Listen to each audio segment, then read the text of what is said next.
ايه ازيكم يا رجاله، عاملين ايه؟ يا رب تكونوا كويسين وبخير دايما. يا رب النهارده اجيب لكم اكبر حاجه فيها نسبه بروتين ممكن تشوفها.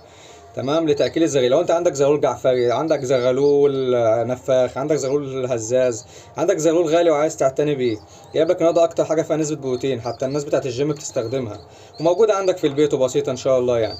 انا كنت بستخدم الفول، ببل الفول من بالليل، وتاني يوم الصبح اكل بالزغيل. انا جايب لكم النهارده اكتر حاجه فيها نسبه بروتين وغير ضاره جدا، الترمس يا رجاله.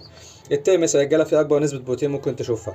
وابحث على جوجل لو مش مصدقني. وبتزغط الزغيل بمنتهى السهوله، انت بتجيب الترمس حضرتك وتحطه في ميه او بتغليه على حسب الطريقه وبس، وبتاكل الزغلول كده زي ما انت شايف بمنتهى السهوله.